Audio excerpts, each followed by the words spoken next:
sa Pilipinas. NBC Manila Broadcasting Company. DZRH, member, kapisanan ng mga broadcaster ng Pilipinas. Oras Bishop Buddy Ballesteros, alas 8:12. Programang nakikinig, programang inaalam ang masasabi mo, programang magbibigay ng tama at totoo para tama ang alam mo. Tara, usap tayo para malaman ang Damdaming Bayan. Live sa DZRH Radio, DZRH TV at DZRH Digital. DZRH Damdaming Bayan. Kasama sina Lakay Deo Macalma at Sister L Elaine Apit. DZRH Damdaming Bayan.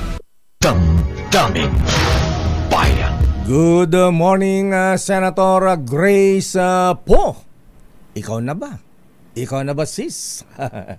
Alam po niya, mahabigan kahapon lang nag-resign si DTI Secretary Fred Pascual.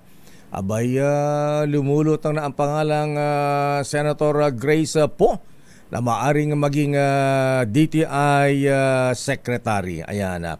Sa bagay, mga misis, in fairness dito kay Senator Grace Po, Aba, kung siya ang maging Trade Secretary, mga misis, bilang isa ring ina, ayan, baka hindi masyadong tataas ang presyo ng mga pangunahing bilihin dahil siyempre bilang isang ina, alam niya ang hinaing sitwasyon ng maginang ng tahanan. Iyan naman ang pinaka-importante dyan. Of course, sa mga negosyo, ayan. Pero siyempre po, mahabigan ni ang tiyan ng ating mga mamamayan. Damdaming Bayan. Pero lumulutang din ang pangalan sis bro, ni Presidential Advisor Frederick Go. Ayan. Pinsan mo ba ito, bossing Go Kong Wei? Ayan, Lance Go Kong Wei. Ayan. Kaya lang ang problema lang dito kay Secretary Frederick Go. Ayan, parang Kuyang Alex Go, abay baka daw magkaroon ng conflict of interest dahil siya po ay isang negosyante. Baka mag-aaya siya kay Agriculture Secretary Kiko Chulaurel, billionaire na, baka maging milyonaryo na lang. Damdaming Bayan. Magandang umaga, Pilipinas. Ako po si Deo Macalma. Ayan, ba't daw bro sis, chika lang. Alam po niyo, mahabigan nung parehong senador, ang Pangulong Bongbong Marcos at Senator Grace Po. Abay, alam niyo ba na mga biro-biroan lang. Ayan, pagka nagkakasalubong sila sa hallway ng Senado,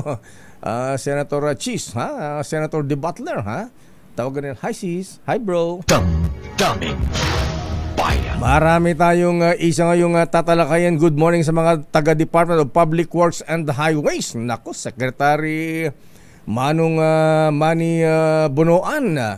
Abay, agagagat kayo ngamin na Manong. Ayan, abay, may isang politiko na pumupuntirya sa inyong posisyon. Abay, sinasamantala ngayon dahil sa nangyaring grabing pagbaha nitong bagyong Karina at Habagat.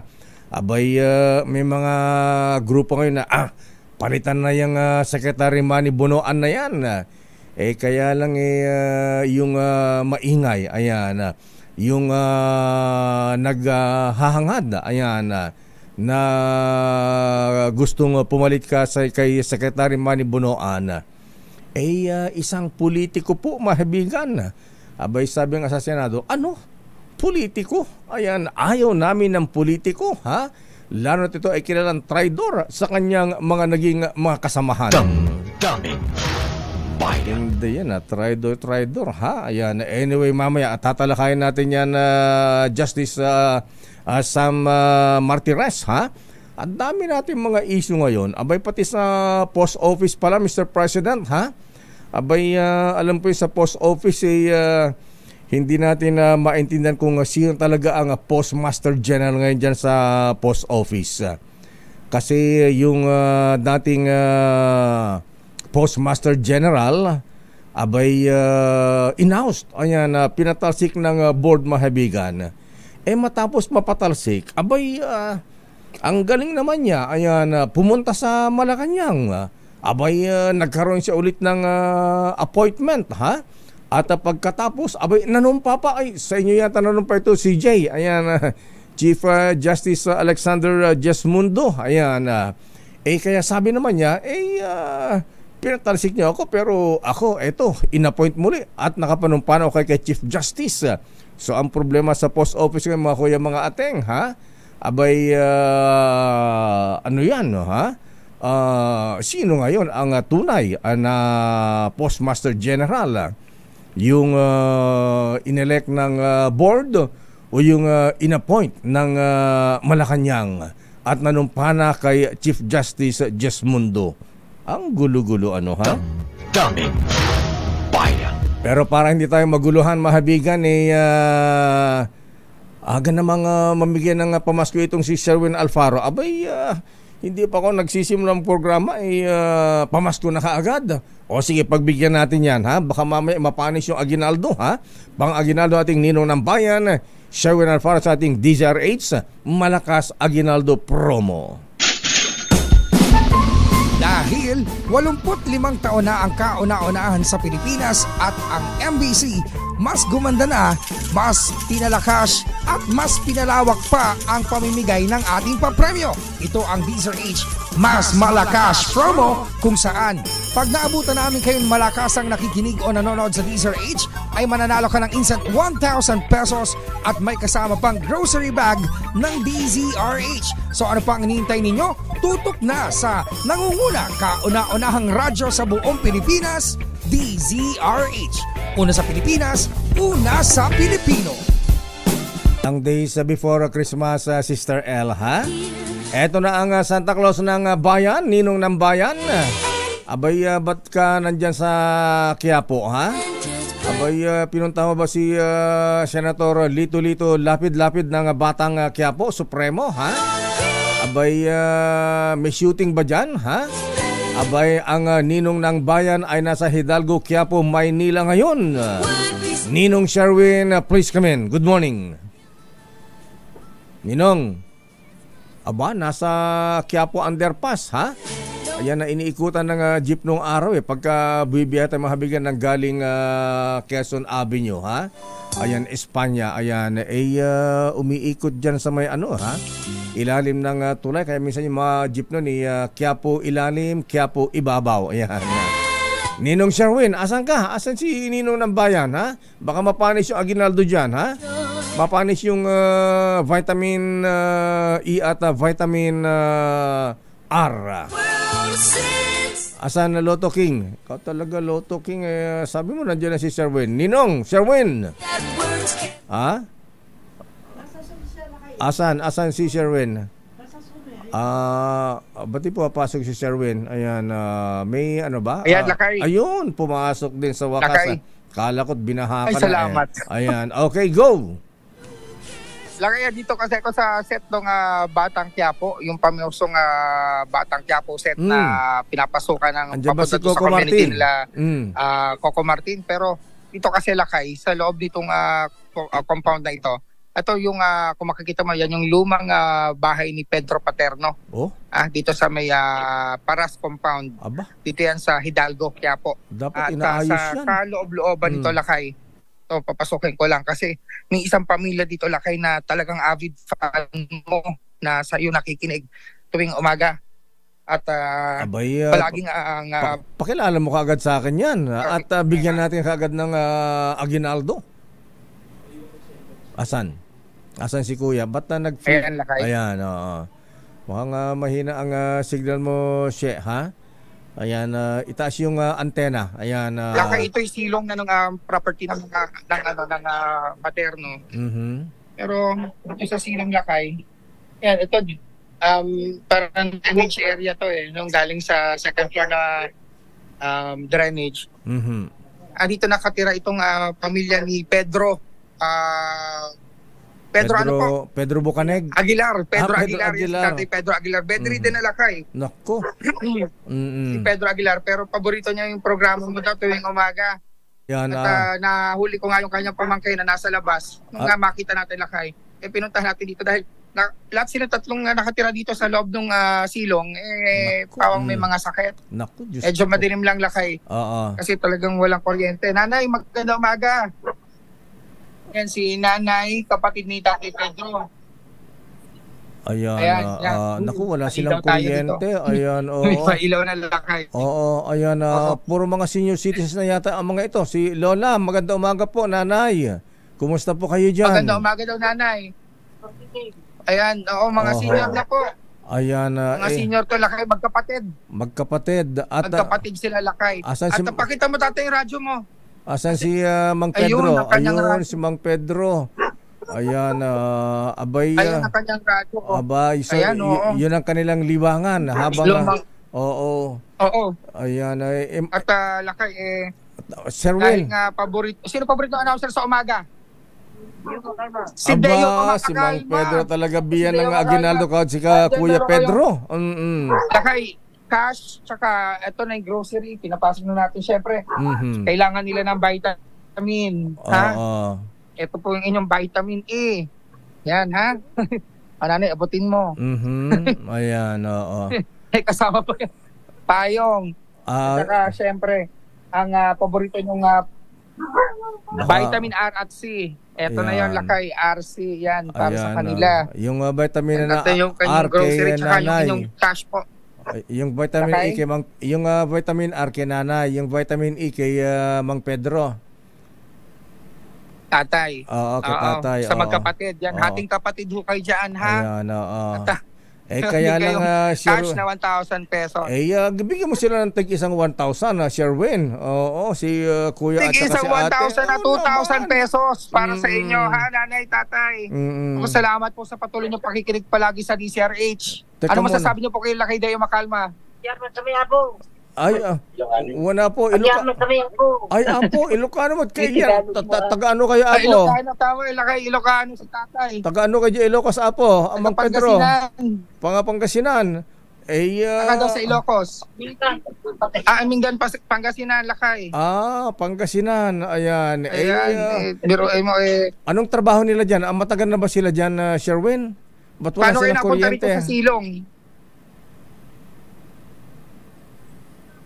Ayan, di marinig. Anyway, matagal na ba sila dyan, Sherwin?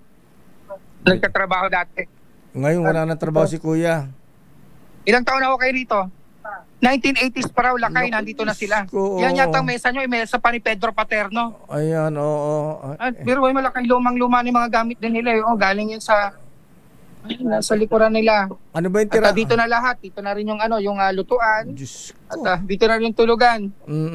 Ano yan? Sa ilalim ba ng Ayan, tulay yan? Lakay. Sa ilalim ba ng tulay yan, Sherwin? O sa ibabaw ng tulay? Hindi. Lakay. Doon sa sa dating bahay ni Pedro Paterno.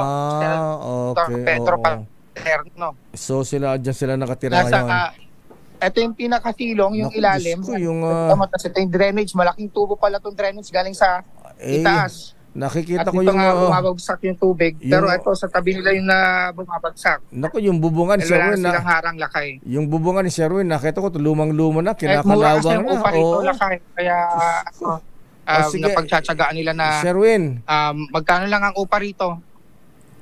Lakay? nangungupahan pa sila dyan. Anyway, Oo, nangungupahan pa sila rito, Lakay. 1,500 kada buwan. okay, Kaya ang Sherwin. problema, wala na magtrabaho itong magkapatid. Ayan, Sherwin, ayan, para mapalitan na yung bubungan ng kanilang barong-barong dyan, bahay, nakita ko kinakalawang.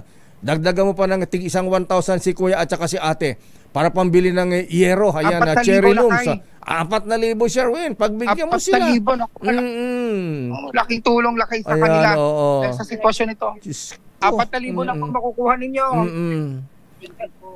Ayan. Wala po. Salary deduction yan, tatay. Agyaman ni Apod. Wana po. Agyaman na apo miyo. Awan anyaman na apo. Apo miyo. Agan anad kayo dita apo. Ayan, narigat tibiyag. Ay, apo, Diyos ko. Oo. Sana makita ito ng mga ni Mayor Lacuna, ha? Ayan, baka matulungan sila, ha? O kaya Secretary Jerry Acosara. Itong si Lolo at saka si... Oo, Diyos ko. Wala pang kuryente. Kaya pamakinala. Ito naman, may sakit sa puso. Si tatay... Diyos ko pong mahabagin, Lord. Putol. Pati ang paa putol. Si tatay Pedro putol. Si nanay naman, di na makabangon. Masakit na balakang. Sige nanay, huwag kayong mag-alala. Ibibigyan ko na assignment si Sherwin. Mayat-mayat dadalawan kayo dyan para mabigyan kayo ng ayuda. Ayan. Okay, Sherwin. Ibigay mo kaagad ng ayuda kay Mang Pedro at kay ate. Radyo lang lakay yung kanilang inaasahan na pakinggan dito. Dahil mula madaling araw, nakatutok na sila sa DCRH hanggang sa matapos na programa mo. Magdabang sila ng drama. Okay. Sa hapon. Yan ang hirap ng buhay mahabigan ni marami pa rin tayong mga kababayan. Ayan, sa kabila po nung sinasabi economic growth natin, pero marami pa rin pong kababayan katulad ni Mang Pedro na talagang taghirap, isang kaig, isang tuka. Anyway, Sherwin, maraming salamat. Good morning.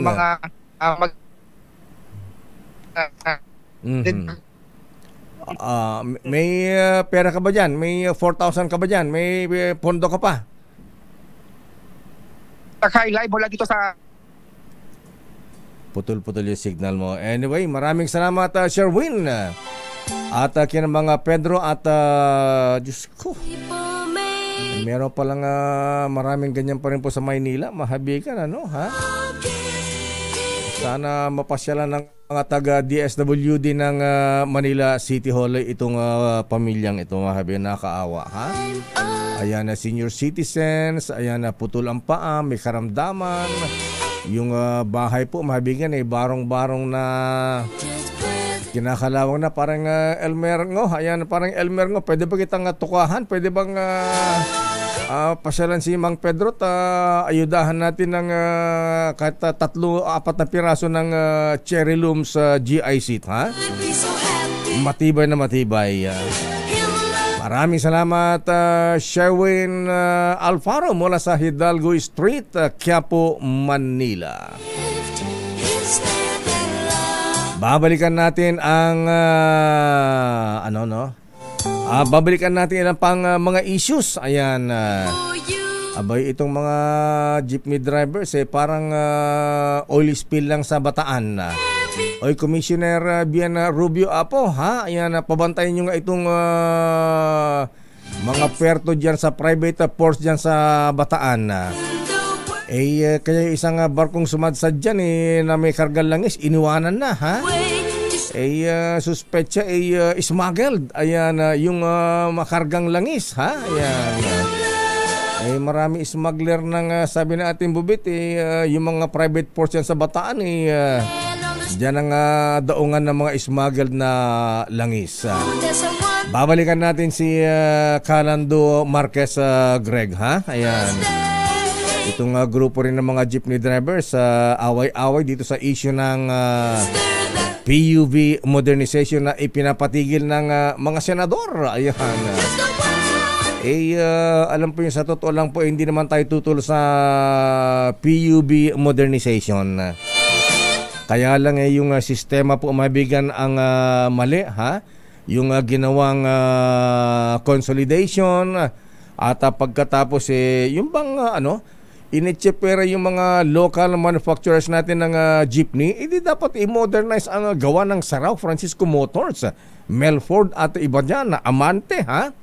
Kaysa ang tinatangkilik natin yung mga imported na after 1 year, 2 years, pagkawala ng pyesa, ay pag nasiraan, walang pyesa mabili, mahabigan, samantalang ang mahal-mahal pa. Damdamin Bayan. Sandali lamang, Calando Marquez ng LTAP. Ito yung grupo ng Magnificent Seven na nagbabalak mag-welga naman, mahibigan, dahil nga sa naging desisyon ng Senado, mga senador, na suspindihin ang implementation ng PUV Modernization Program.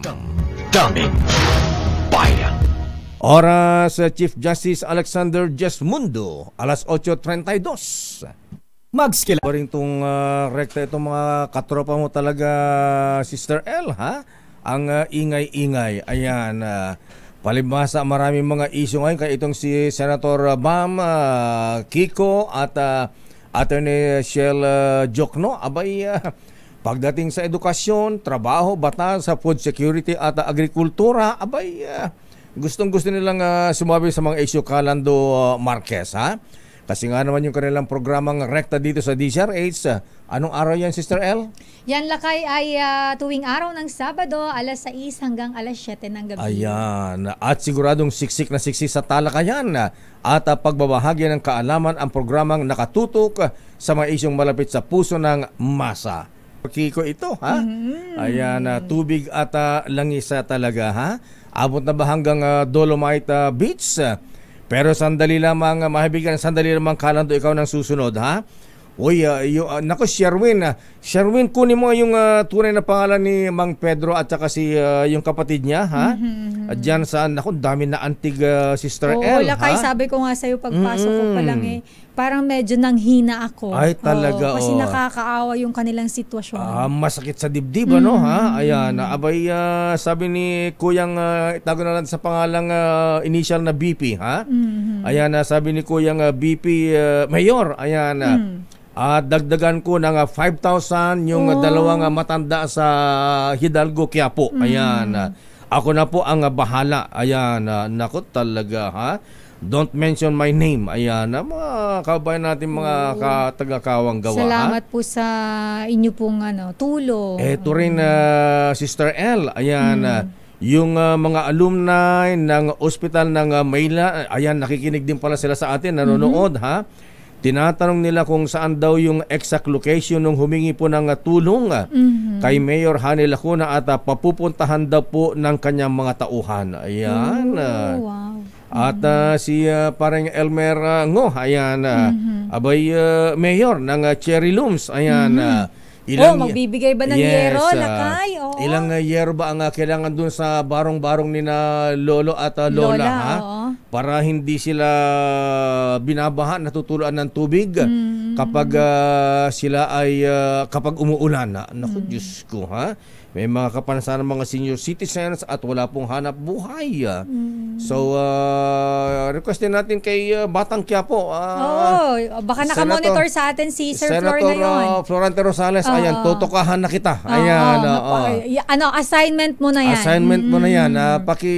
Sabi sa Batang Quiapo, ayan, pasyalan si mga Pedro at Sherwin, paki-text ngayon yung wait lang. Baka nagme-message si Sherwin, baka nakamonitor sa atin. Tunay na pangalan nung magkapatid na senior citizens at exact address. Ito, Lakay, nag-message sa akin ngayon si Florante Rosales, pakisend daw ang mga pangalan. Sige, ipakuha natin kay Sherwin yung buong pangalan para tsaka iba pang mga detalye. Ayan, Sherwin, ha, kunin mo yung tunay na pangalan ni Mang Pedro, ayan, at saka yung kapatid. At exact address kasi ang mga alumni ng ospital ng Maynila, ayan, abay, gusto ring puntahan at tulungan ang magkapatid na senior citizens na merong karamdaman. Ayan, andyan naman si si Kalando. Okay na si Kalando, nasa waiting lang naman to eh. Ayan, sandali lamang, Sherwin, ha? Ayan, kailan malaman natin yung exact address at eto, at daming nagtetis, ang daming gustong tumulong doon sa dalawang senior citizens. Daming bayan. Eto ang langis at tubig, ang grupo ng mga jeepney drivers, abay, yung resolution na pinirmahan ng 22 senador na suspindihin muna ang PUV Modernization Program ng DOTR. Abay, alamin nga natin ang reaksyon ng Pangulo, ayan, Presidente ng Liga ng Transportasyon at Operator sa Pilipinas o LTAP. Dahil ito'y kabilang sa Magnificent Seven, abay, pagka daw sinuspindi ang PUV Modernization Program, sila naman ang magwewelga, magkikilo sa protesta. Calando Marquez, magandang umaga sa inyo, Calando. Magandang umaga, Mayor, at magandang umaga sa iyong milyon-milyon nakikinig at nanonood sa inyong programa. Maraming salamat, Calando. Kasama natin si Sister L. Babati mo yung maganda nating kasama rito. Magandang umaga, Calando. Magandang dalaga ng DCRH. Ayan. So, anong reaksyon? Ano ang gagawin nyo ngayon? Matapos magbigyan ng maglabas ng resolution ang mga senador na pigilin ang PUV Modernization Program. Alam nyo, Sir Deo, ang masasabi ko lang bilang Pangulo ng Liga ng Transportasyon na kung mayroon naman palang silang alam na kamalian yan, bakit hindi sila nagsalita noong pa Governor pa ang ating Senate President? At yung mga senadores naman na pumirma, alam nila na sinasabi nila may anomalya. Bakit hindi pa nila bakit pa hindi nila pinigilan noong panahon pa nung nakarang administrasyon? Dahil itong programa na ito ay 2017 pa, Sir Deo. 2017, panahon pa ng Duterte administration, di ba? Opo. So, yung sinasabi ni Congressman Acop na dinaliktad yung tamang implementasyon na dapat mauna yung rationalization, yung tinatawag na road rationalization, tama naman po si Congressman Acop. So, kung may pagkakamali, ang aming tanong, bakit hindi pag-usapan at itama yung masolusyonan? Yung aming pakiusap po ay hindi po sana suspension ang dapat gawin, kundi itama, pag-usapan at ituloy ang programa dahil ang sabi nga ng Pangulong BBM, nung kausap namin siya doon sa San Juan City, sa covered court na nagkaroon ng pagpupulong doon, ay tuloy ang programa at ayusin ang mga dapat ayusin. Kaya binago niya yung pangalan na dating Public Utility Vehicle Modernization Program, binago niya na Public Transport Modernization Program na lang. So kami naman ay natuwa. Kaya kami ay humihiling na ngayon dahil ang bola ay ipapasa na yan sa Pangulong BBM. Kaya kami po ay naniniwala na ang ating Pangulo ay hindi niya gusto na magkaroon na kami naman na 80% na mahigit na sumunod sa programa ng gobyerno, ay kami naman siguro dahil nakita nila yung kukunti lang na ilang piraso na nagrarally dahil masisipag na magrally dahil ayaw sumunod sa gobyerno. So ngayon, kami naman ang sumunod sa gobyerno, ang lalabas, yun po yung balak pa lang naman namin na gagawin. Kaya kami po ay nagpapahayag, nagkakaroon po ng simultaneous rally sa darating na naman na Lunes. Nationwide na po yung rally namin, naisisigaw namin na kung hindi kami pakikinggan, ay mapipilitan po kami na gagawin namin yung tamang hakbang na hindi po kami papayag na kami po ay kitilin dahil nakapangutang na po kami, Sir Deo. Ilang bilyon na ang nautang namin lahat-lahat na sumunod sa programa ng gobyerno. At sino pa ang susunod na maniniwala sa programa ng gobyerno kung hindi dapat pag-usapan lamang sana muna, Sir Deo? Okay, Calando. Ayan. Calando, rekta na tayo. So, ano ang hiling ninyo sa mga senador? Sana ho ay pag-usapan. Hinihiling namin sa ating Senate President na sana kinausap naman niya po kami dahil noong pong tumakbo na ilang beses na senador, kinakausap kami ng kanyang kapatid dahil kaibigan namin yung kanyang kapatid doon sa malapit sa ABS-CBN sa Channel 2. So, ito nagpatulong. Bakit hindi kami ngayon pwedeng patawag na kausapin? Kaya tingnan nyo sa YouTube. Okay. Mismo ho yung mga taga-Sursogon ay nagsasabi ngayon doon ang kanilang damdamin na tutol sila sa desisyon nila na ganon. Kaya kami ho ay nagsama-sama. Kaya ngayon po ay lilipad ako ngayon dahil mayroong press conference na malaki sa Cagayan de Oro. Pupuntahan ko po. At susunod na araw doon naman po sa Zamboanga. Susunod na araw doon naman sa Iloilo. Kaya kami ho talagang hindi po kami titigil dito dahil nalugmok na kami sa utang. Magkano bang ikaw, Calando, alam mo itong consolidation na Alam po namin na marami kayong mga operators ang nangutang para makapag-angkat ng mga modern jeepney galing China. Ayan, ikaw ba magkano bang Hindi ako pabor doon, Sir Ayan, dahil ako po yung original na nag-modernize ng jeep sa ating bansang Pilipinas. Hanggang ngayon bumibiyahe po sa Makati, Sir Deo. Na yung totoong jeep, dahil masama ang aking loob, dahil nga po yung pambansang panlupang sasakyan ng Pilipinas na under the Constitution na iproklama na ito ang pambansang panlupang sasakyan ng Pilipinas, na tinulungan ako ang ating dating VP Binay dito sa Makati na naging Vice President. Tinulungan ako po niyan para lang maipakita namin na ang jeepney ay mahal natin, na gusto natin ito yung manatili sa kalsada natin. Pero nung nangyari, yung minibus nilagyan na modernized jeepney, ginawa nila ang sambayanang Pilipino na tanga. Ayan.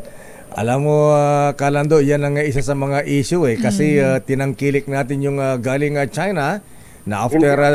Hindi ako po yun. Ayan, pero may mga kasama ko sa Magnificent Seven na ganun ang ginawa. After 2 years sa pagkasira ng sakyan, walang mabiling piyesa. Ayan, oo. Ayan. Nagsasabi nga, Sir Deo, na maganda ang korporasyon, maganda ang kooperatiba. Pero yung unit na 80, maigit na 80 na unit, wala ng 30 unit na tumatakbo. Pero hanggang ngayon, sinasabi pa rin niya na maganda. Pero ako, maganda ang modernisasyon dahil yan po ang mag-aahon na makatulong sa maibsan ng traffic, maibsan ang pollution.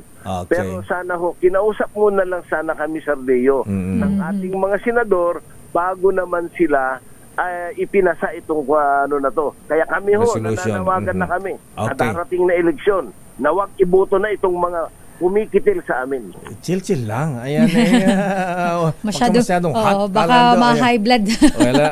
Pero naiintindihan po namin ang inyo pong nararamdaman. Hinaing. Opo. Tayo na naman although na marami tayong tinutulan sa PUV Modernization Program, maganda yung layunin. Kaya lang may maraming dapat i-fine-tune dyan. Ayan, dapat baguhin. Tama ka, Sir Dio. Ako ang masasabi ko po doon sa fine-tune na sinasabi mo. Ang aking alam na fine-tuning po dyan, magkano? Yun lang ho. Nako, tama ka dyan. Nadali mo. Ayan, sa iyo na galing sa Magnificent Seven yan. Ayan. Okay, Kalando. Problema talaga ho. Huwag naman sana kami magdusa na sumusunod sa programa ng gobyerno. Sige, susunod naman po kami. Kalando, kami sa inyong hinaing, ayan na mananawagan tayo sa Senado na huwag namang suspindihin, baguhin, ayusin ko ano yung problema. Panawagan namin sa ating kagalang-galang na kababayan natin na Pangulo, sana naman po, pagagalang-galang na Pangulo, napalaot na po kami at sinabi nyo noon, nandoon tayo sa San Juan City, na ituloy ang programa at ayusin kung ano yung problema. Kaya nga binago niya na yung pangalan Public Transport Modernization Program, Sir Deo, hindi na yung PUB. Ganun ba? Okay. Kahit ano man ang pangalan, basta gusto natin modernization at panawagan din namin sa mga operator sa Kalando, sana naman yung mga jeepney natin ayan, sa bagay ikaw ang modelo ng mga jeepney drivers, operators maganda yung air condition pa yung mga jeepney mo. Pero iba naman kasi dapat naman ng ating mga kababayan, Sir Deo. Kami ang pamasahe namin 13 pesos dahil gusto lang namin mabuhay. Hindi namin sinusunod yung 15 pesos dahil mamamatay kami kung papasok kami sa 15 pesos. Kalando, ang panawagan po namin sa inyong hanay na operators, dapat naman yung mga jeepney naman ayusin naman natin, linisin natin, hindi may ipis, ayan, kinakalawang na. Pag nasandal na yung uniforme mo sa likod ng jeep, magmamarka ng kalawang.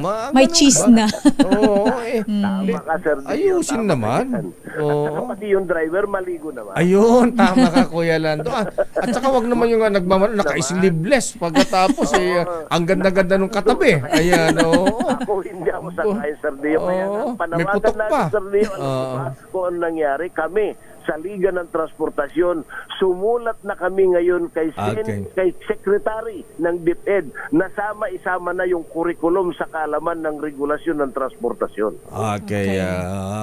Okay nga Rod. Just again po, Lando. Ayan, at kasama kami sa iyong panawagan na huwag namang suspendin ang PUV modernization, kundi i-fine-tune, baguhin.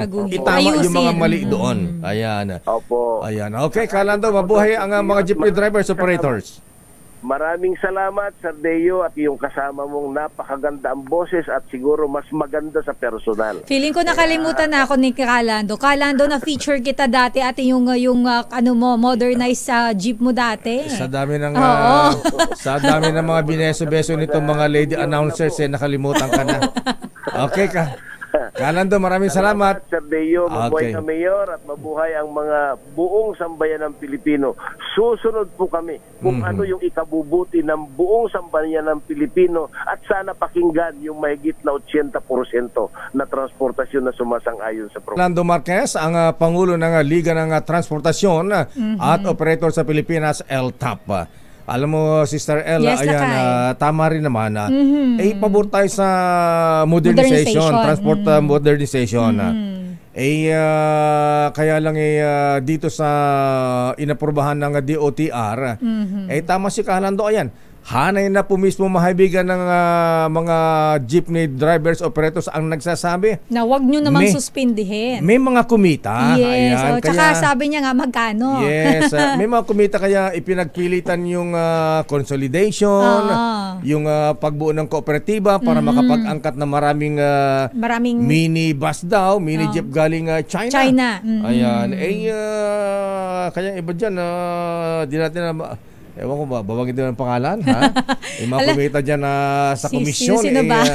Land Cruiser na brand nyo ngayon. Oh my gosh, sino yan, Lakay? Pero alam mo, Lakay, naiintindihan na natin ang hinaing nitong mga sumunod sa modernization program ng gobyerno dahil nangutang nga sila, Lakay, para lang makasunod tapos biglang sususpindihin. At saka tama rin Senate President Chis Escudero, Senator Villanueva, yung sinasabi nila na icon ang jeepney natin. Pag kami mga bisita tayo, yan ang tatak natin, ipinregalo sa mga dignitaries. Mayroon nga tayo Lakay mga keychain. Ayan, di ba? Na mga traditional jeepney yung design. So, at huwag naman natin patayin ang industriya ng jeepney katulad ng Sarao, Francisco Motors, Amante, Melford. Dapat nga sila Lakay ang supplier natin. Yes. Dahil subok na sila, ayusin lang, i-modernize. Yan yung mga jeep Lakay na lumalangoy sa baha. Pagkalangoy sa baha, tumatakbo pa rin. Ayan. So, siguro yan ang siguro nag-overreact lang ang Senado pero alam natin yung kanilang layunin. Gusto nilang ma-modernize din ang mga jeepney natin. Pero huwag namang suspindihin yung programa. Yes. Baguhin, i-fine-tune, ayusin, itama ang mga mali. Daming Tamang latag lang Lakay ang kailangan Ano na? Tama at maayos na latag. Yes. Ikamada ng maayos. At saka tangkilikin natin yung sariling atin na makapag-generate na employment yan. At negosyo sa ating mga Filipino investors, mga automakers businessmen. natin. Malaking bagay yan Lakay, lalo na kapag ang naging supplier ay local. Ayan. Trabaho ang ibig sabihin yan. Pero Lakay, may nag-message din pala sa atin. Pakitext sa akin ang pangalan at address nila at puntahan ko. Ayan, kawawa naman sila. Si Kaels Bartolome Lakay, yung sila lolo at lola. Ay, oo. Ito po ang address at para din po sa alumni ng Ospital ng Maynila. At yung mga taga City Hall, Mayor Hani Lacuna, ha? Ang pangalan po ni tatay ay Pedro Iglesia Aguilar. Ang address po ay number 951.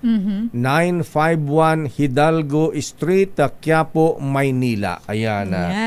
Yan na lang po ang puntahan ninyo sa mga nais pong mabigyan ng tulong kay Tatay Pedro Iglesia Aguilar ng 951 Hidalgo, Quiapo, Maynila. Nag-message na rin sa atin Lakay si Florante. Ang sabi daw ni Senator Lito Lapid, tutulungan niya daw yung magkapatid. Ay, maraming salamat, ha?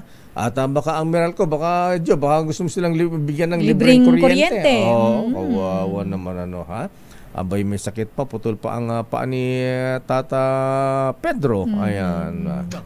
Daming bayan. Babalikan natin lang pang mga issues. Sandali lamang. Ay, good morning, Justice Sam Martires. Ayan. Ang minibus ba ay jeepney? Ayan. Naku, maraming kumita dyan, Justice, ha? Yung buy 10, take 1. Ayan. At bukod pa sa komisyon. Ayan.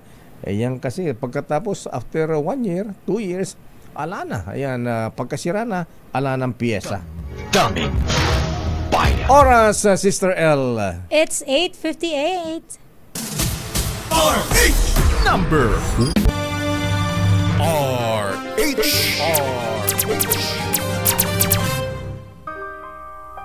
Iniwan ng sumadsad. Ay, yung sa Mariveles ba ito, Lakay? O Maribeles ba to o Limay? Ayan, Yung una, Lakay, yung unang nai-report is Limay. Yung pangalawa na July 23 pa, allegedly nandoon, pero na-discover lang is 2 days ago, ay sa Mariveles, Bataan naman ito, Lakay. Yung iniwanan. Oo, na sabi nila, mukhang sinadyang isadsad. Ayan. Hindi iniwanan eh. Ayan, Tapos iniwan. Paki-check nga ito, Apo Commissioner Biana Rubio ng Customs, ha? Baka isa ito sa mga smuggled kaya iniwanan na lang. Daming Bayan. Pero para po sa mga may kapansanan, karamdaman sa mata, ayan, katulad ko nagsusuot na antipara, Sister L. Ikaw din eh. Antipara. Gusto ko yung word mo talaga, antipara. Ano ka mga probinsyano, antipara ang tawag namin sa eyeglasses. Ganyan din sa amin. Ako naman lang kayo, may astigmatism tsaka malabo paningin ko. Oo, yan. Kaya yung pong mata ni Sister L, doktora, ano na yan eh. May lensa na microscope yung mata niya eh. Ayan. Contact lenses, Lakay. Contact lens ba yan? Kala ko microscope. Sandali lamang, ano ang latest sa Malacanang? Ano ang reaksyon ng Pangulong Marcos? Tinanggap na ba ang resignation ni DTI Secretary Pascual? At si Sis na ba? Ayan. Standby Raymond Dadpaas mula sa Senado. Standby Giselle Ricafort. Standby Manang Milky Rigunan. Bisita natin. Ano ba, Sister L? Na ngayon pala ay tinatawag na Sight Saving Month. Meron palang ganyan, ano ha? Kaya ngayon pong umaga mahabigan, maswerte po tayo dahil may mga optometrics tayong optometrician ba o optometrics? Optometrist, Lakay. Optometrist. Ayan. Yes. Bisita natin para bigyan tayo ng karagdagang kaalaman kaugnay sa pangalaga ng ating mga mata, Sister L. Sa mga malalabo ang paningin at may karamdaman sa paningin. Sila kaya ay nagpapalit din ng mata? Yung iba naman lang kayang gumagawa. Ophthalmologist yata yan. Ayan. Anyway, bisita natin si Dr. Adel Concepcion, Vice President of Optometric Association of the Philippines o OAP. Dr. Adel Concepcion, magandang umaga po, Doc. Magandang umaga po sa inyo. Ayan, paki-check yung paki-check yung microphone ni Dr. Adel. Ayan.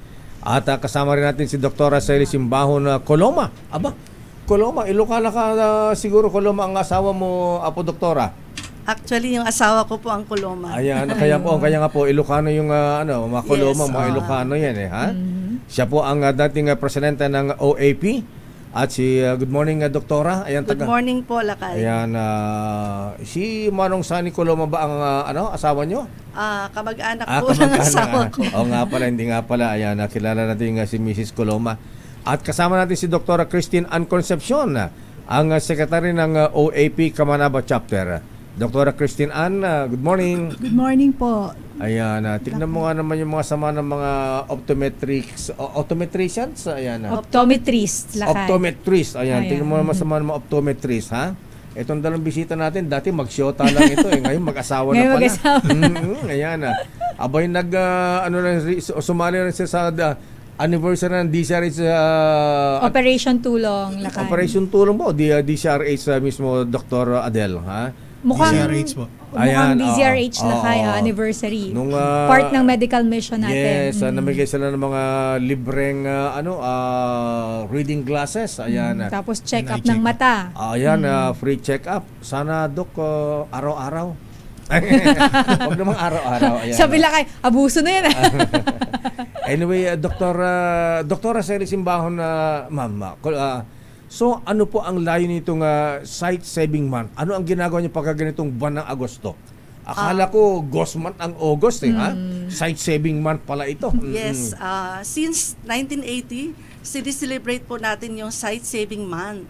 Kasi gusto nating bigyan ng awareness ng mga tao, no, sa kahalagahan po ng pangangalaga ng mata at sa ating paningin. Ayan. So, sa pangalaga ng mata, Dr. Sally Coloma, ma'am, ano ang unang dapat ginagawa natin? Okay. Actually, because of the impending increase now of errors of refraction, especially myopia, no? Especially in children. Yes, and the increased blindness also, no? So, kailangan po ang ating mga kababayan ay magkaroon ng panahon or atensyon na bibigyang panahon ang kanilang mga mata na ipa-check up or pumunta sa optometrist or ophthalmologist kung kailangan para mapa-check up po, masuri po ang kanilang mga mata every now and then, no? Huwag nating antayin na mayroon ng grabing sitwasyon, no? Kailangan kung mayroon bang mga sakit sa mata, magamot agad. Kung may mga error of refraction man, ay makorek agad, no?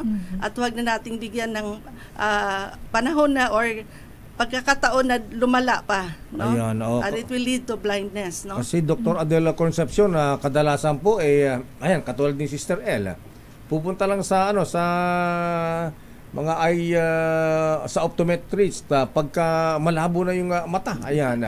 Ano ba yung mga sintomas na nararamdaman ng natin para sabihin natin na kailangan magpa-check up na aking mata bago pa mabulag? Dr. Adel. Meron po tayong mga tinatawag na error of refraction. Okay. So, unang-una po doon yung tinatawag na mga nearsighted o yung mga myopic. Pag nearsighted, ibig sabihin malabo yung paningin sa malayo, sa malapit malinaw. So usually merong mga pang-correct na mga eyeglasses doon para lumiwanag yung paningin nila at distance. Meron din po mga tinatawag na astigmatism or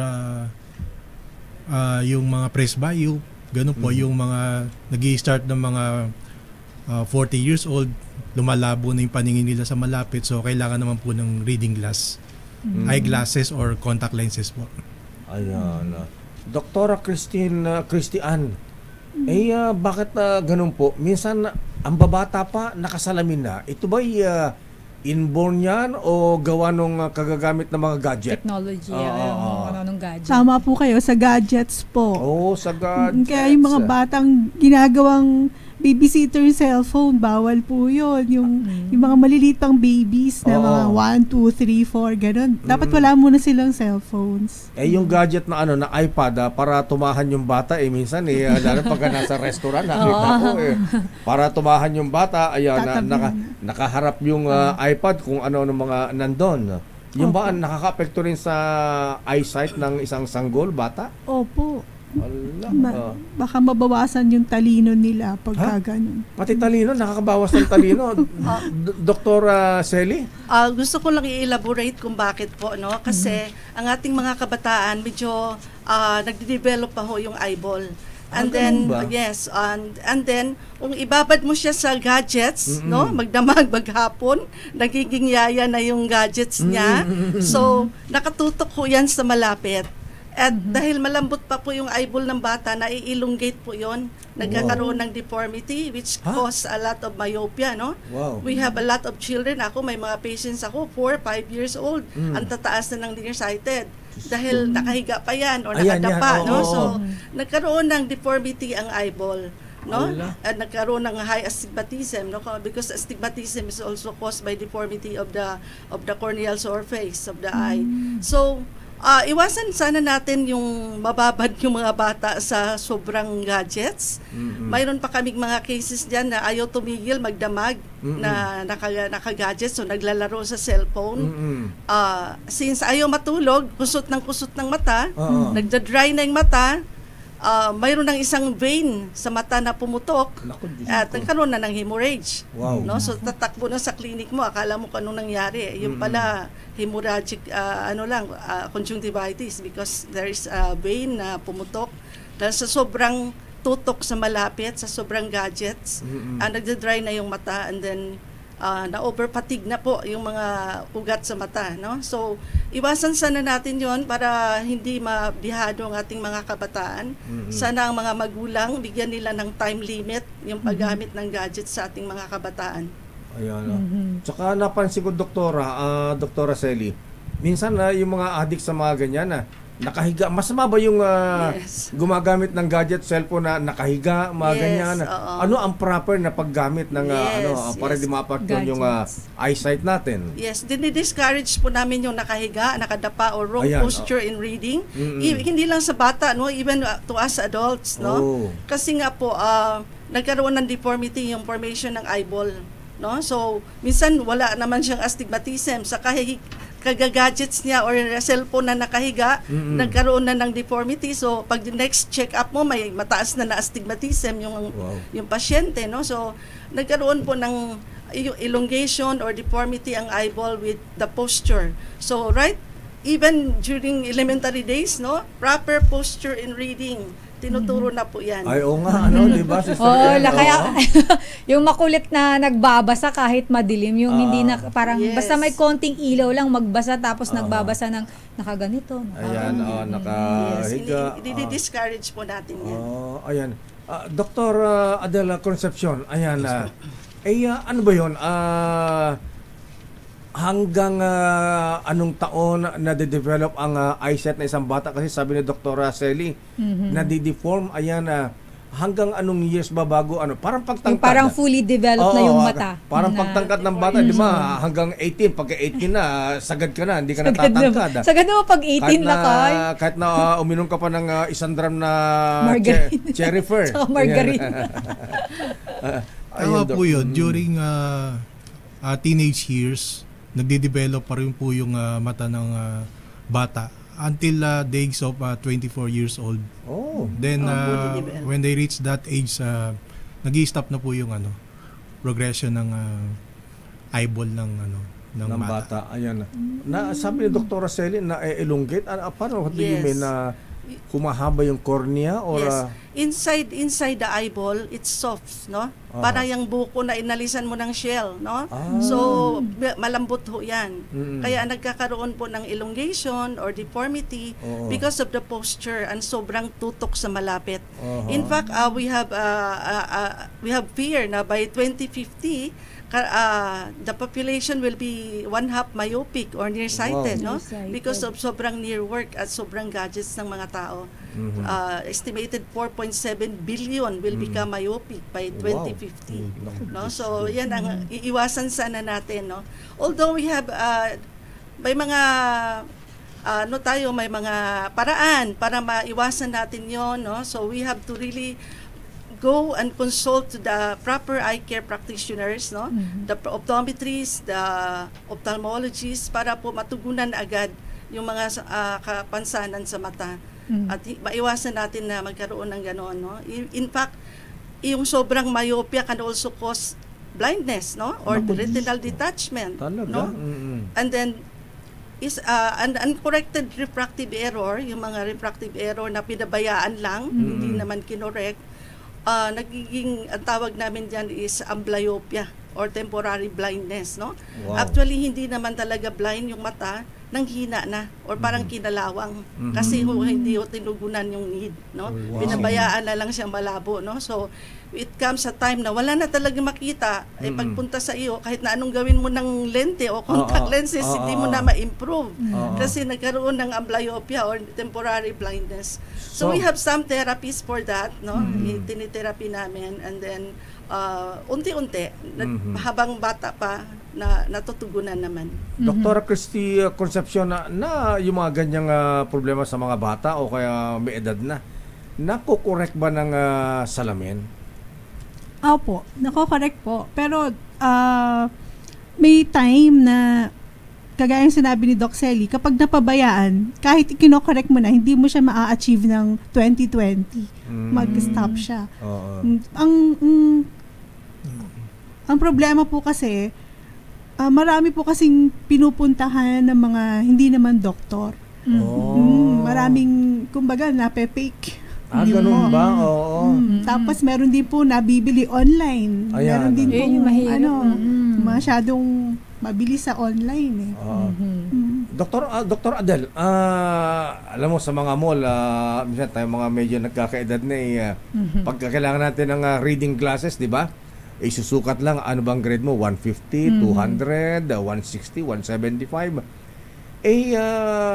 Tama ba yun na bababasahin kasi Sir El na ano, di ba? May papel na gano'n. Usually, gano'n. Kung saan yung ang komportable na malinaw yung binabasa mo, yun na yun ang ibibigay na sa'yo. reading glass sa'yo. Tama ba yung Dr. Adel? Mga gano'n? Na pamantayan? Mali po yun. Ala? Kailangan po yung proper eye check-up. So yung tinatawag nating refraction sa clinic. Para hindi po yung tansyad na niya lang. Kasi minsan po yung mga reading glass na yon laging parehas lang yung grado. Minsan magkaiba yung grado, mataas yung kabila, mataas yung... hindi Ako ganun ako lakay. Tama, magkaiba sa left and right. Lalo na pong may strain yung mata, masisira. Ganun ba yun? Lahat po ng bawat mata natin, may measurement yan na hindi pare-parehas. Tama, Yun. Problema pala yun. Akala 150 lang ako, 200 lang, mga ganun. Hindi pantay yung yung eyesight mo, left and right. Left and right magkaiba. Pati pala, Doc, yung astigmatism, may magkaiba rin pala yun minsan. Kasi yung aking magkaiba rin. Yun na kailangan tama or tumpak, no? Hindi basta-basta na lang magsuot ng hindi na-check up talaga yung tamang grado. Marami kaming cases na ganyan galing sa hindi sa downtown Manila, no? Na talagang pagdating sa clinic, puro mali ang grado, no? Kaya we have to really check the eyes, especially the pupillary distance. Kasi it could create a lot of disalignment or prismatic effect, no? So, kailangan po, in fact, in our guidelines, we discourage yung RTW na reading glasses na ay mamigay. Basta na lang mamigay, basta na lang lalo ng ating mga politicians. Sorry but we discourage na basta lang mamigay ng reading glasses na walang sukat po ang mata. So we have to really encourage prescription eyeglasses, no? Kahit reading glasses lang po yun, kailangan prescribe, no? Yung tamang sukat, tamang pupillary distance ng dalawang mata para po makatugon sa tamang correction. Guilty ako dyan na Sister El, doktora. Ayan, guilty ka ba, lakay? Ito, nabilong sa SM2 sabi ko, mura ito. Presyong Ilocano. Presyong Ilocano mali na ng binabasa ko. Pwede na ito. Abay ka lang pala magpa-refract sa inyo. Ayan, yes, kasi kung hindi mapwersa yung kabilang mata or undercorrected naman yung kabilang mata, so kailangan po tukma. Kaya pala minsan nagluluhay isang mata ko. Ganun ba yun? Alam mo na, lakay, kailangan na natin magpa-check ng mata kila Doc. Okay. In fact, yung ating logo ngayon sa DOH, no? I can do it, magpatingin para okay ang paningin. Ayan. Diba? Okay, Dr. Sally Coloma, ma'am. Ayan, bilang sight saving month na ngayon. Ayan, saan po sila pwedeng, meron ba kayo sa inyong association sa Optometric Association of the Philippines? Meron ba kayong hotline na pwedeng tawagan na ating mga kababayan para kung may problema sa paningin, ay pwede pong humingi ng advice sa inyo, doktora? Yes, we can give our numbers if ever. Okay, please. But what is important, no, sa mga ating mga kababayan is pumunta talaga sa doktor, eye doctor, no, yung competent eye doctor na nag-i-examine comprehensively sa mata, no. Kailangan po hindi lang basta-basta bumili sa Quiapo. Hindi lang basta-basta yung parang bumili sa downtown na kung ano nang malinaw at malabo, no? So really we encourage na you really consult, no? Konsulta sa inyong primary eye care provider sa anumang usapin ng pangkalusugan. Yan ang ini-encourage natin. So you visit your optometrist or your ophthalmologist. Pero sa mga mall, yung mga tindahan doon ng mga eyeglasses na nagre-refract naman, safe po ang mga doktor po yung nag-check up. Doktor. Ayan. Okay. Dr. Sally Coloma at Dr. Adela Concepcion, Dr. Christiana Concepcion, maraming salamat po sa inyong pagbibigyan ng pag-educate po sa amin. Ayan, kung paano natin na pangalagaan ang ating mga mata. Pero paano naman, Lakay, may pahabol ako, paano naman po mga Doc yung medyo nagkakaedad na may mga katarata, lumalabo na talaga yung paningin. Ano po yung pwede nilang gawin para po kahit pa paano ma-lessen or ma-control yung pagtuluyang paglabo po ng kanilang mga paningin? Katarata ba? Kasi Kaya actually, contact lens yan? ang visual impairment ngayon sa Pilipinas, more than 2 million na, no? Wow. And most of that is cataract, no?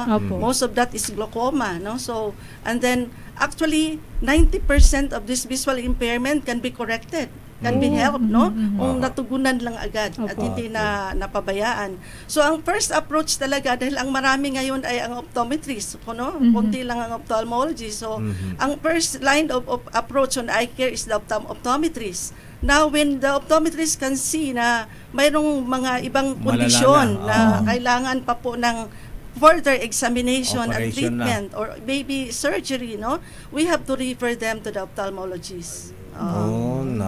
Okay. Maraming salamat, Dr. Araceli Simbahon Coloma, ang dating Pangulo ng OAP, Dr. Adel Concepcion, Vice President ng OAP, at Dr. Christine Ann Concepcion, ang Secretary ng Optometric Association of the Philippines.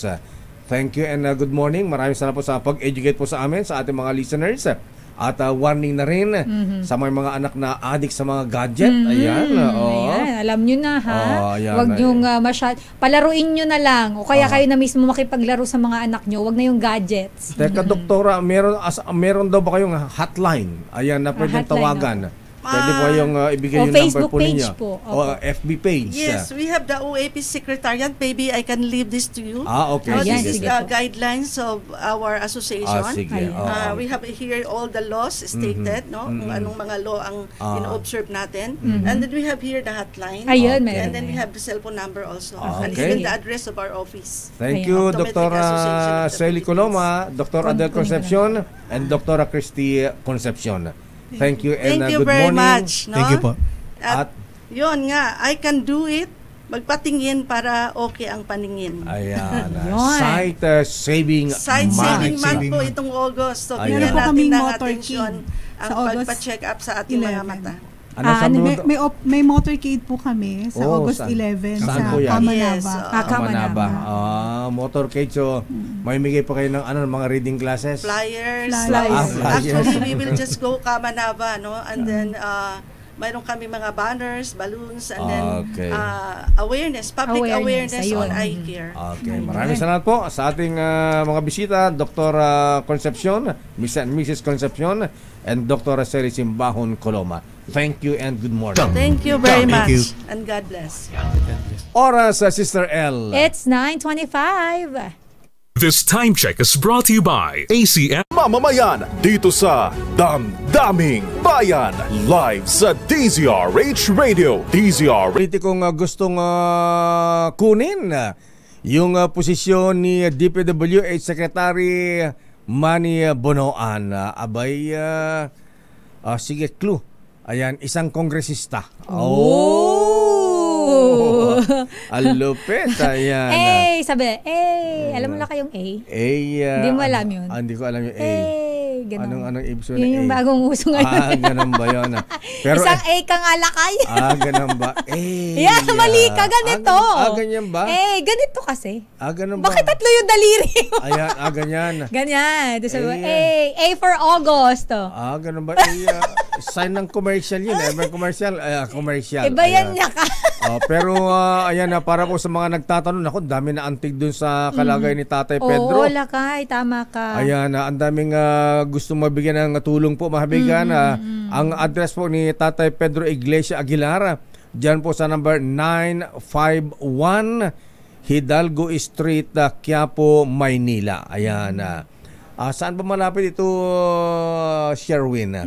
Malapit ba sa Quiapo Church ito o dito sa may Arangke Market? Ayan. Medyo hindi ako familiar sa area, Lakay. Boy G, saan ba malapit ito? Ayan, mamaya may report si Boy Gonzales. Malaman natin itanong kung... natin, Lakay. May mga nagme-message din po sa aking personal Facebook page sa mga nagtatanong po. Alamin lang po muna natin kung paano makakarating yung tulong, kung saang Gcash pwede pong ipadala. Kasi definitely wala pong Gcash si tatay.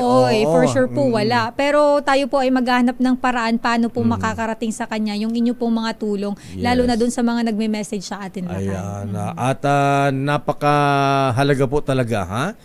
Ang pagtulong sa kapwa, lalo yung mga ganyang napapabayaan. Ayan, kaya dapat marunong tayong tumulong at syempre, marunong tayong pumili, Sister El. Gaya ng mga ibobotong lingkod bayan sa darating na eleksyon, gaya ng mga kapareha sa buhay, sa karir at maging sa mga kaibigan, maging sa pagbili ng gamot, mga ateng, mga lola, ha? Para value for money ating mga gastos, affordable man ang mga generic medicines, pero hindi naman pare-pareho ang mga ito.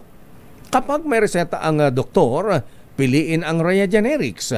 Nakipag-partner na ang Rhea Generics sa mga malalaking pharmaceutical companies sa mundo para gumawa ng mga world-class na mga gamot sa parehong pasilidad at bansa, kung saan din mismo ginagawa ang kanilang mga kilalang branded medicines. Kaya pareho ang bisa at kalidad, pero sa abot kayang halaga. Kaya Konsehal Boyce Kenya, ha? Ayan, ingat Konsehal. Ang Rhea Generics po ay gawa ng Pfizer, Viatris, Sanofi, GSK, Otsuka, Merck, Fresenius Kabi, AstraZeneca, OEP Philippines, Landbank at Boehringer Ingelheim. Tandaan, kapag may reseta ang doktor, piliin ang Rhea Generics. Dahil naman po ang mareseta sa Mercury Drug, Rhea Generics, tunay na world-class ang kalidad sa abot kayang halaga. If symptoms persist, consult your doctor. Daming Bayan. Standby Let, standby Raymond, standby Giselle, standby Boy Gonzales. Oras, Sister L. 33 minutes po makalipas ang alas 9. Magskilan.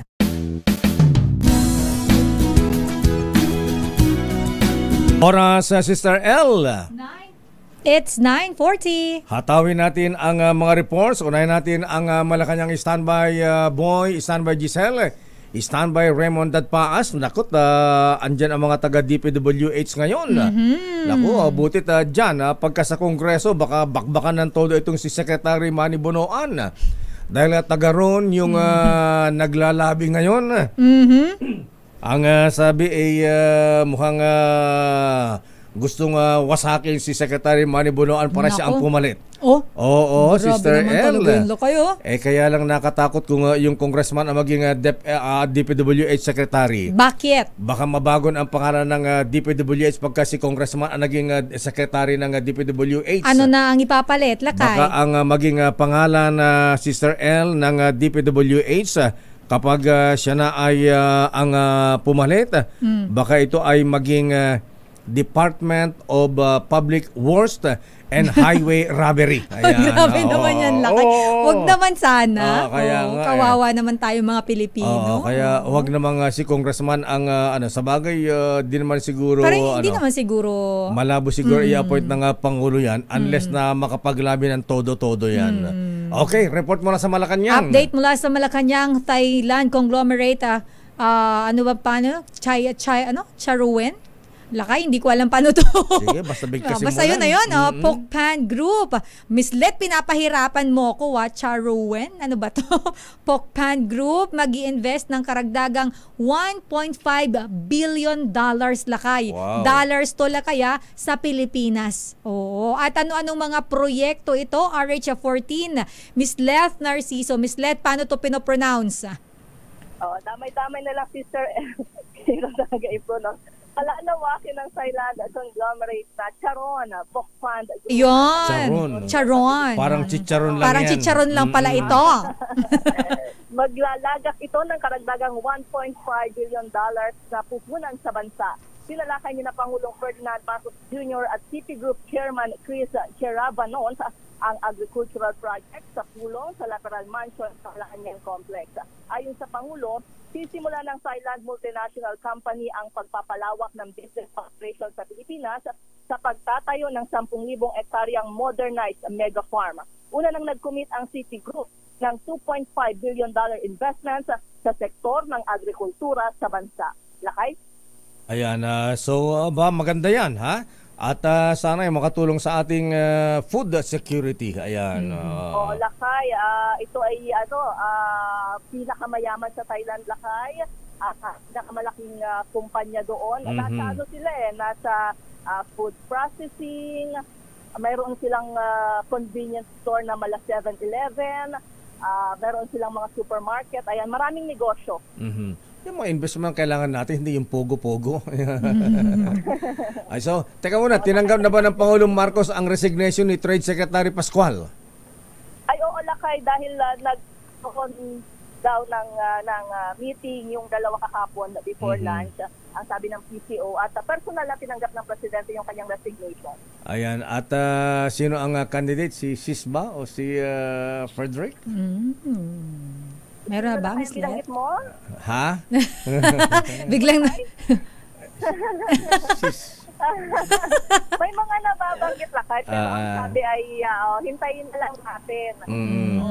Ayan, bagitin ko na nga, ayan, lumulutang na rin lang. Senator Grace Po, na graduating ngayon, parang Secretary Sani Angara. Ayan, at Frederick Go. Ayan yung mga lumulutang na pangalan. Oo, Lakay, yan nga yung mga lumulutang. Actually, ang pinabanggit, pati nga si NEDA Secretary Arthur Balisaca, nabanggit na siyang magiging DTI, tapos si Secretary Go daw ang mapupunta sa NEDA. Pero yan ay mga lumulutang pa lang naman, Lakay. Hintayin natin yung formal na anunsyo kung sino talaga ang papalit kay Secretary Pascual sa DTI. Ayan, okay. So, hintayin natin yan. Ano yung schedule ng Pangulong Marcos ngayon, Miss Let? Wala pang abiso ang palasyo, Lakay, sa schedule ng Presidente ngayong araw. Ayan. At hindi ba paparitan si Public Works Secretary Bonoan kasi may isang congressman ng atat na raw na gustong palitan si Secretary Bonoan? Nako, ganun ba? Wala namang ganyan, Lakay. Wala ba? Di pa nakarating sa bubit mo. Ayan. Sige. Abangan natin yan. Abangan natin. Kaya na nakatakot yun. Pati mga senador, Diyos ko, sabi niya, ayaw din nila. Ayaw din nila. Narinig nila. Masama ang reputasyon. Ayan. Okay. Sige, maraming salamat, Miss Let. Balik sa inyo, Lakay, at si Sir El. Daming Bayan. Ayan, dumawa tayo sa Senado dahil ngayon yata ang discussion. Ayan, hearing ngayon ng nangyaring pagbaha sa Metro Manila. Nasa Senado ngayon ang baha, Lakay, dahil mahigit sa 10 ahensya ng pamahalaan ang imbitado dyan sa pagdinig ng Senado hinggil nga sa problema sa mga pagbaha. Ayun, Lakay. May magigisa kaya. Di maiwasan yan.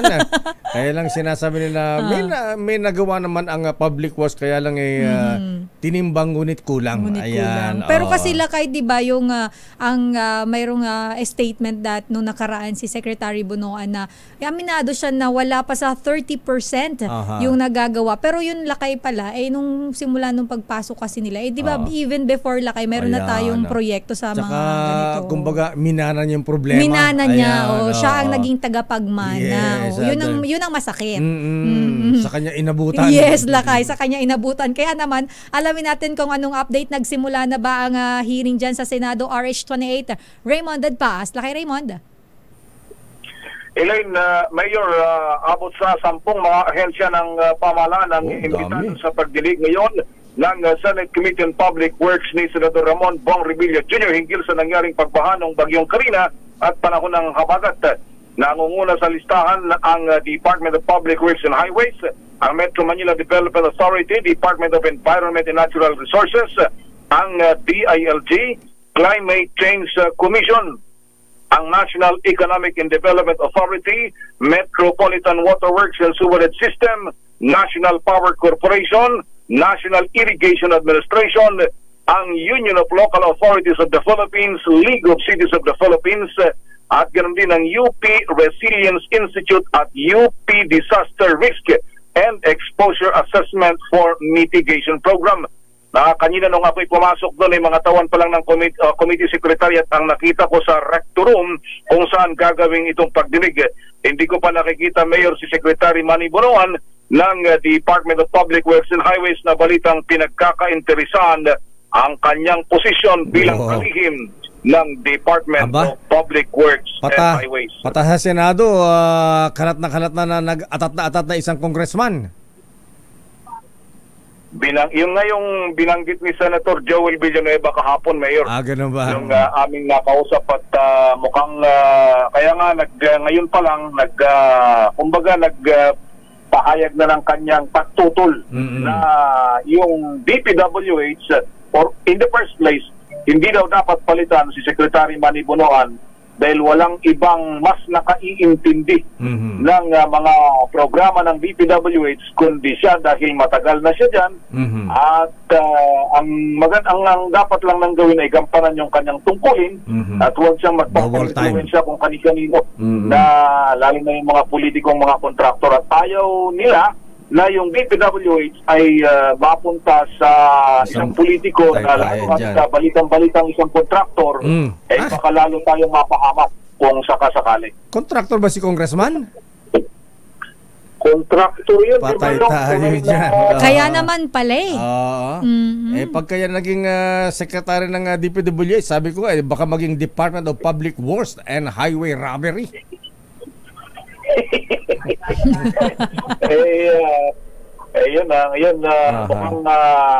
Kasi ang medyo masaklap kasi doon na portion na sinabi ni Senator Villanueva kahapon, Mayor, yung bang nagpopondo daw ng pinupondohan nila yung mga paninirang ginagawa ngayon kay Secretary Manny Bonoan. Patay tayo dyan. Kaya pala sa social media nila ipinadadaan, Mayor, yung mga kritisismo na kumbaga parang pinalalabas na walang nagawa at ginagawa si Secretary Bonoan kaya nagkaroon ng paha at hindi lang sa Metro Manila kundi sa iba pang bahagi ng bansa, particular dyan sa Central Luzon. Kesa sa politiko, dito na kay Secretary Manny Bonoan naman. Ayun na nga. Alam naman natin na sabi ko nga, nung tinanong ko, kasi siyempre pag sinabi mong congressman, Luzon, Visayas, Mindanao yan. Nung una, Luzon, sabi niya. Tapos biglang sinabi niyang, Luzon, Central. Yun pala, Central Luzon. Tapos dadagdagan, may inisa na letter D. Patay tayo dyan. Okay. Nako. Pagalay ko, bihiling si Secretary Dong Mendoza nito. Okay, maraming balita mo kami sa latest dyan sa mangyayari sa hearing sa Senado, Raymond. Ayan, natabayan natin at... ito nga pala, isa pala. Teka, may panawagan si Calando Marquez kanina na huwag namang, sa bakit temporary suspension lang naman huwag namang suspendin yung modernization program sa Transpo.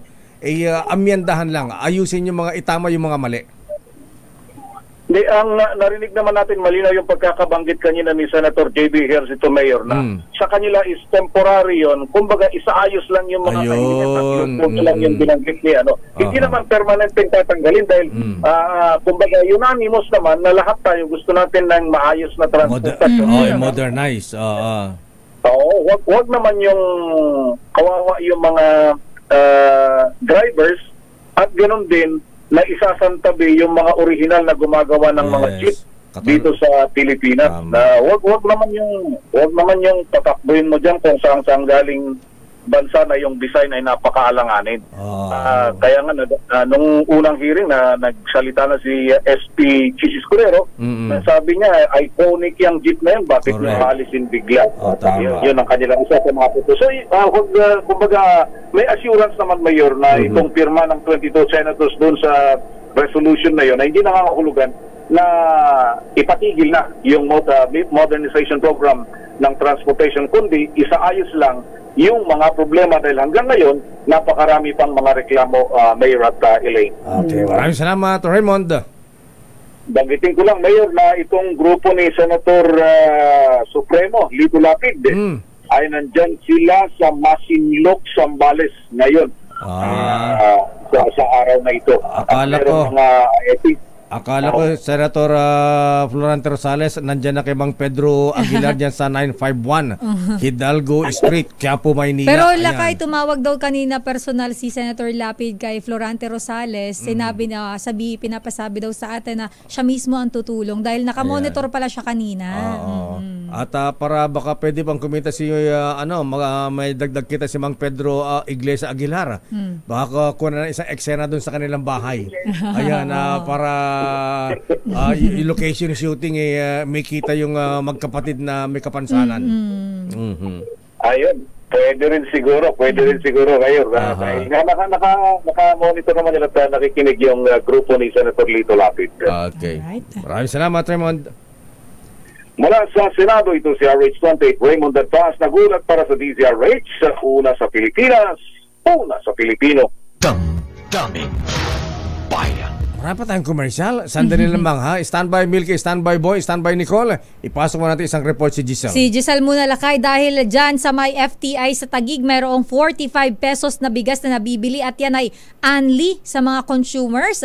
At 29 pesos na bigas naman daw ibinibenta, Lakay, alam mo, 29 pesos na bigas ibinibenta ng 50 pesos ng ilang nakabibili sa Kadiwa, Lakay. Oo, tumutubong lugaw pa. Gaano katotoo ito, RH15, Giselle Ricafort. Giselle.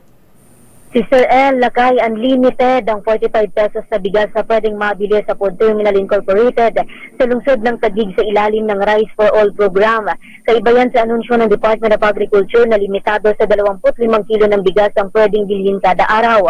Ay sa taga-FTI na tumanggi ng pangalanan, marami silang supply ng butil. Kaya kahit sako-sako pa raw ay pwedeng bilhin gaya noong mga nagkakantin. Noon pang Lunes, inilunsad ang Rice for All program sa FTI, talis din sa sinabi ng DA na ngayong araw palang lalarga ang bentahan sa 4 na lugar. Nagpapatuloy rin ang bentahan ng 29 pesos kada kilong bigas para sa senior citizen, PWD, solo parent at mga miyembro ng Pantawid Pamilyang Pilipino program.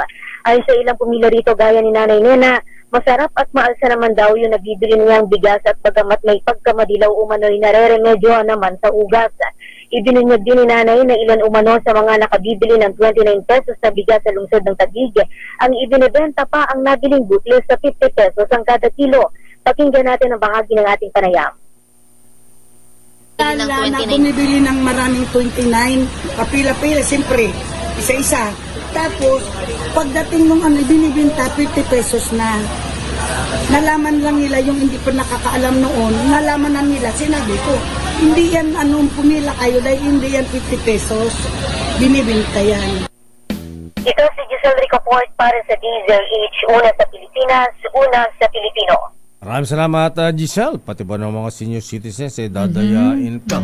Daming bayan. Sandali lamang, Edniel Milky Boy Gonzales. Batiin ko lang ng happy birthday itong taga Radyo Bombo. Dating station manager ng Radyo Bombo, Sister L. Sino yan, Lakay? Ayan, dati yung kasamang nagko-cover noon sa mga presidential visits. Ayan, si Director Janil Demorito. Hi, Sir Janil. Dati kong station manager nung nasa DZXL ako, Lakay. Ganun ba? Hello, Sir Janil.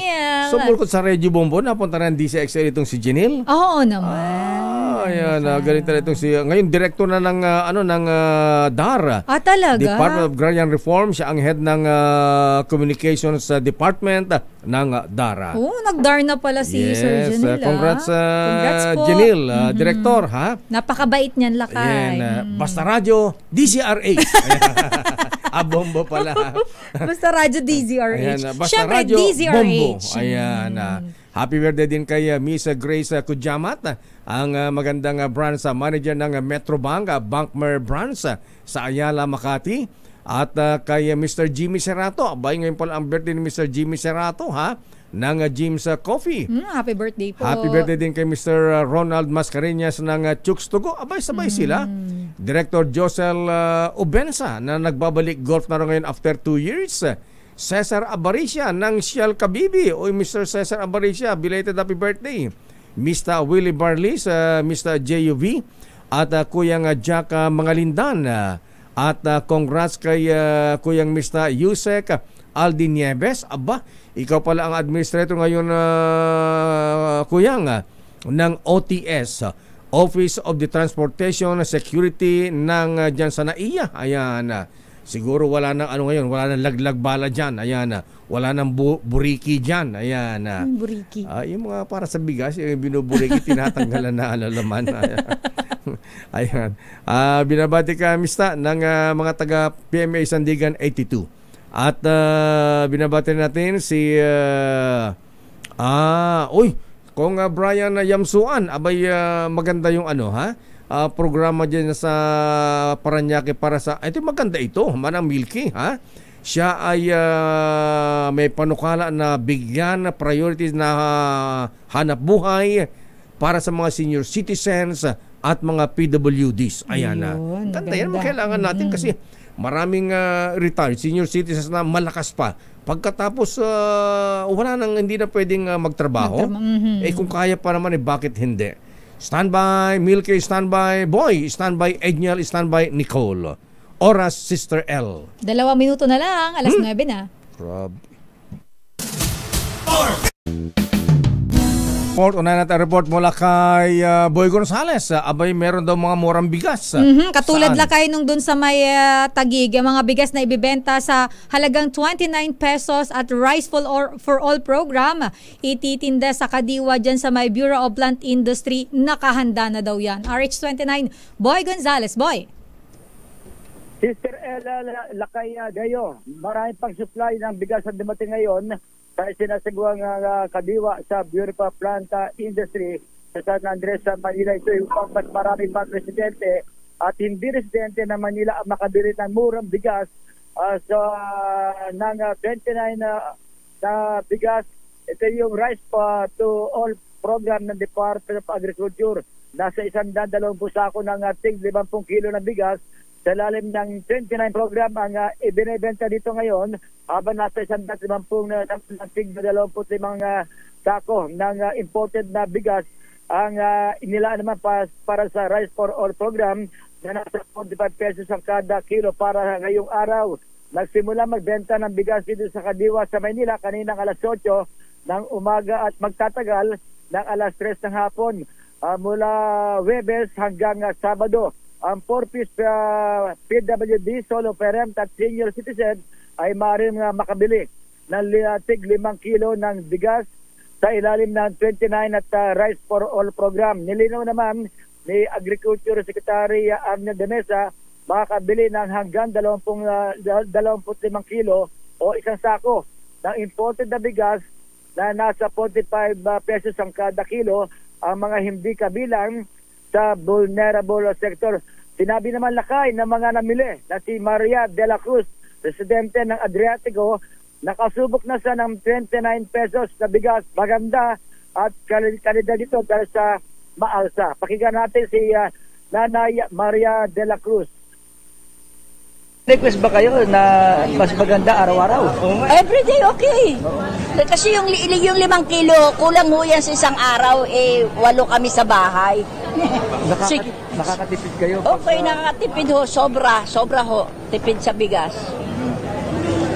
Kaso kulang ho sa isang linggo yan. May panawag kay Pangulong Marcos. Pangulo, nagpapasalamat kami. Thank you po sa lahat ng tulong nyo. Huwag naman libre, grabe ka. Mas malaking malaking tulong ho itong ginawa nyo. Oo, malaking tulong po itong ginawa nyo, lalo na sa bigas. Maraming salamat po sa inyo. Ano po pangalan nyo, Nanay? Ako po, Maria de la Cruz Tikman. Ito si Boy Gonzales, nag-uulat para sa DZRH sa una sa Boy. Pilipinas. Saan ba malapit yung Hidalgo Street sa Quiapo, Manila? Marami nang nagtatanong. Gusto natang puntahan si Lolo Pedro Aguilar, 951 Hidalgo, Maynila. Malapit ba sa Quiapo Church ito? Tapat Lakay ng Quiapo Church sa kabilang side. Kung galing ka ng Loton, pagbaba mo na Lakay ng MacArthur Bridge, ng Quezon Bridge pala, papunta ka ng Quezon Boulevard, kakanan ka. Yung Hidalgo Street, meron doon, lalakarin mo na Lakay, makikita mo na yung yung binabanggit ni Sir Wenja sa Hidalgo. Ayan, yung okay. Bahay, kung saan nagsushooting Lakay ang Batang Quiapo. Ayun naman pala Okay, maraming salamat Boy G. Damdamin Bayan. Good morning, Congressman Brian Yamsuan. Abay, sana all, ha? Alam mo, maganda yung kanyang panukala, Sister L, na dapat bigyan ng priority talaga ang mga malalakas pa, ha? Na mga senior citizens na nais pang magtrabaho at maging mga PWDs. Alam mo ba kahapon, Lakay, nakapanayam natin sa programa mo, yung DILG sa DZRH, ibinidan doon ni Mayora Dalia Loyola ng Carmona, Cavite ang kanilang mga programa. Ang ganda ng programa nila, Lakay, sa mga PWD. Ayan ang kailangan natin. Abay, gawin nating sample ang Carmona, Congressman Lakay. Brian Yamsuan, ha? Abay, pati na Parañaque at siguro nationwide ito, ha? Kasi marami mga senior citizens na malakas pa. Ayan. At mga senior citizens na malalakas pa, gusto maghanap buhay kaya lang hindi nabibigyan ng pansin. Kasi yung age, Lakay, ang tinitingnan Kaya dapat matulungan ito at sabi, dapat pamunuan ito ng DOLE, Department of Labor and Employment at mga LGUs. Dapat may listahan sila ng mga able bodies sa senior citizens at mga PWDs. Matrain din sila at mabigyan sila ng hanap buhay. Opportunity, Lakay. Yes, yan ang sa mga ganyan mga project ng mga mambabatas natin. Ayan. Okay yan, Congressman Brian Yamsuan. Damdamin Ituloy mo yan. Punta natin, Lakay, ang Kamara Security Agencies na nagtatanggol sa teritoryo ng bansa makakaasa ng sapat na pondo sa panukalang 2025 proposed national budget. Detalye balita mo, RH12, Milky Rigunan. Manang Milky. Sister L at Lakay, tiniyak ng mga leader ng Kamara na bibigyan ng sapat na pondo sa ilalim ng 2025 proposed national budget ang mga ahensya ng gobyernong dumidepensa sa teritoryo ng bansa, partikular ang West Philippine Sea. Ayon kina Senior Deputy Speaker Aurelio Gonzales Jr. at House Majority Leader Manuel Jose Dalipe, ang pagtitibay na budget ng Kamara ay naayon sa mga sinabi ni Pangulong Bongbong Marcos sa kanyang katatapos pa lamang na State of the Nation Address. Sabi ni Dalipe, malinaw ang posisyon ni Pangulong Marcos na prioridad ang pagdepensa sa national territory at integrity ng Pilipinas. Naniniwala si Dalipe na full support ang majority bloc sa paglalaan ng sapat na pondo sa mga security agencies, lalo na ang Philippine Coast Guard, sa harap ng patuloy na pambubuli ng China sa West Philippine Sea. Sa panig naman ni Gonzales, ilang beses nang sinabi ni House Speaker Martin Romualdez na bibigyan ng sapat na pondo ang Philippine Coast Guard at Bureau of Fisheries and Aquatic Resources. Sa susunod na linggo, sisimula na ng Kamara ang deliberasyon sa 2025 proposed national budget na nagkakalaga ng 6.352 trillion pesos matapos itong maisumite ng Department of Budget and Management sa Kamara noong Lunes. Ako si Milky Rigunan, nagulat para sa DZRH, una sa Pilipinas, una sa Pilipino. Maraming salamat, Manang Milky. Happy birthday muna kay Engineer Felizardo Eli Demetilio sa kanyang birthday ngayon, August 1, mula kay June Dimakutak. At happy birthday din kay, si Dodi Lacuna, birthday pala ngayon. Happy birthday, Sir Dodi. Tagal mo lang din nagpupunta rito, Ayan, nagtuturo si ba siya? Prof pa ba siya? Ayan. Your business is our business.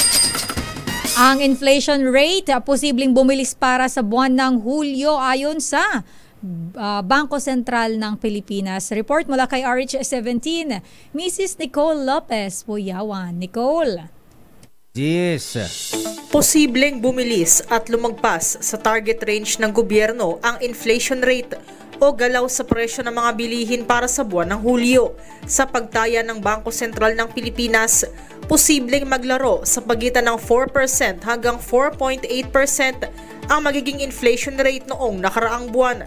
Paliwanag ng BSP, resulta ito ng mas mataas na singil sa kuryente, mas mataas na presyo ng agricultural products gaya ng gulay, karne at prutas, maging ang mataas na presyo ng mga produktong petrolyo. Gayunpaman, sinabi ng BSP na inaasahan ding ma-offset ito ng mababang presyo ng bigas at paglakas ng halaga ng piso kontra dolyar. Target ng Marcos administration na mapanatili ang datos ng inflation sa pagitan ng 2 hanggang 4% para sa taong ito. Noong Hunyo, pasok pa sa target range ng gobyerno ang inflation sa 3.7% at sa pagtaya ng BSP na sa pagitan ng 3.4% hanggang 4.3%. Sa mga naunang pahayag din ng BSP, naobserbahan na rin ng Central Bank ang pagbilis ng inflation noong Hulyo, pero inaasahang babagal ito muli ngayong Agosto. Matatandaan din na sinabi na rin ni BSP Governor Eli Remolona Jr. na magpipik ang inflation noong Hulyo bago ito bumalik sa target range ng gobyerno. Samantala, lumakas ang palitan ng piso kontra dolyar sa 58 pesos and 36 centavos kada US dollar, habang naitala sa $80 and 72 centavos ang halaga ng kada bariles ng Brent crude sa pandaigdigang merkado. At yan ang ating balita sa mundo ng negosyo. Your business is our business. Ito si Nicole Lopez Puyawan para sa DZRH, una sa Pilipinas, una sa Pilipino. Maraming salamat, Mrs. Ayan, Miss Nicola Puyawan. The road is long. Tawa ka ng tao, magiging Mrs. ka rin. At ayan, ang kabo natin palatuntunan ng Damdaming Bayan. Ako po si Deo Macalma. Sister El po, Elaine Apit. Stay safe, everyone. God bless po. Hi sa mama ko, Mama Yoli. Love you, ma. Stay safe. Operation Tulong susunod na. Miss May Binauhan. Bye-bye.